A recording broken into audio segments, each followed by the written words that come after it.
नमस्कार, मी जान्हवी। तर आज आपण बघणार आहोत मिसळपाव कशी करायची ते। त्यासाठी लागणारे साहित्य बघून घेऊ।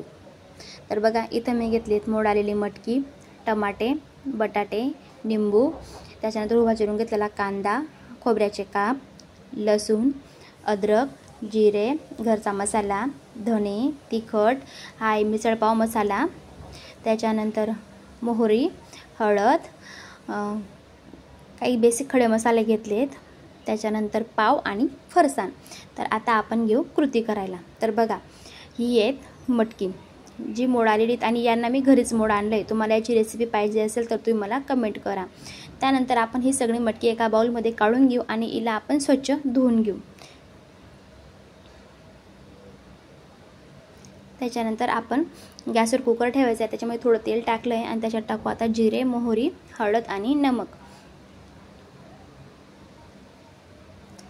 त्याच्यात आपण पाणी ॲड करायचं नाही आणि या पाण्याला व्यवस्थित उकळी येऊ द्यायची। आता उकळी आली, आता आपण याच्यामध्ये स्वच्छ धुवून घेतलेली मटकी टाकून द्यायची। त्याचबरोबर आपण याच्यामध्ये टाकायचे बटाटे, ज्याची मी साल काढून घेतली आणि 3-4 शिट्ट्या होऊ द्यायच्या। आपल्या एका साईडला शिट्ट्या होत्या तोपर्यंत आता आपण दुसऱ्याकडे घेऊ रसाचं वाटण करायला। त्यासाठी आपण टाकले तव्यामध्ये तेल टाकले, त्याच्यानंतर त्याच्यामध्ये टाकला आहे उभा चिरून घेतलेला कांदा। तर इथं मी 2 मीडियम साईजचे कांदे घेतले, जे मी उभे चिरून घेतले आणि कांदा चुरून टाकायचा, जेणेकरून कांदे लवकर भाजले जातात। आता आपण याला व्यवस्थितरित्या भाजून घेऊ। तर बघा, आपला कांदा आता व्यवस्थितरित्या भाजला गेला आहे। आता आपण कांदे एक साईडला करायचे आणि थोडं तेल घालायचं, त्याच्यामध्ये आपण जे काही खडे मसाले आहेत ते भाजून घ्यायचे। त्याचबरोबर त्याच्यामध्ये थोडे धने पण भाजून घ्यायचे आणि खोबऱ्याचे काप पण भाजून घ्यायचे। तर आता सगळा मसाला आपला व्यवस्थितपणे भाजला गेला आहे। आता आपण हा सगळा मसाला एका प्लेटमध्ये काढून घेऊ आणि त्याला पूर्णपणे गार होऊ देऊ। तर आता आपला मसाला पूर्णपणे गार झाला आहे। आता आपण याला मिक्सर जारमध्ये काढून फिरून घेऊ। आता आपलं वाटण तयार आहे। आता आपण बघू आपली मटकी कशी शिजली आहे। तर बघा, मटकी व्यवस्थित शिजली। आता आपण त्याच्यात जे काही बटाटे टाकले होते ते आपण आता काढून घ्यायचे आणि आपण मटकी ही गाळणीमध्ये काढून घ्यायची आणि जे काही त्याचं पाणी असतं ते आपण काढून घ्यायचं, जे आपल्याला सार बनवण्यासाठी लागेल। अशा पद्धतीने आपण त्याला निथळून घेतलं।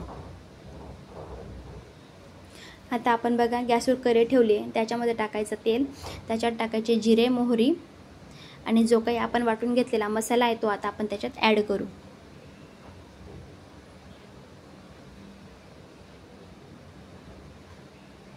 बघा, आता मसाल्याने व्यवस्थित तेल सोडलं आहे। याच्यामध्ये आता आपण टाकू आपले घरचे मसाले, तिखट, हळद, घरचा मसाला, त्याचबरोबर मिसळपावचा मसाला, जो जास्त क्वांटिटीमध्ये टाकायचा। आणि आता आपण याला व्यवस्थितपणे एकजीव करून घेऊ।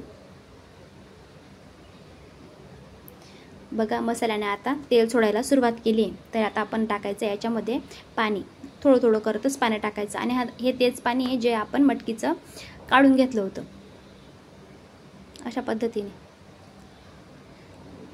तर बघा, आपण जी काही मटकी आहे त्या मटकीतली थोडी मटकी घ्यायची आणि ती मिक्सरला फिरून घ्यायची आणि त्याचं वाटण करून आपण त्या सारमध्ये टाकून द्यायची, जेणेकरून आपल्या सारला व्यवस्थितपणे टेक्स्चर येतं, ते दाटसर बनतं। आता आपण टाकली कोथिंबीर आणि बघा, आता आपला सार शिजून तयार आहे, त्याला मस्त तरी आली आहे।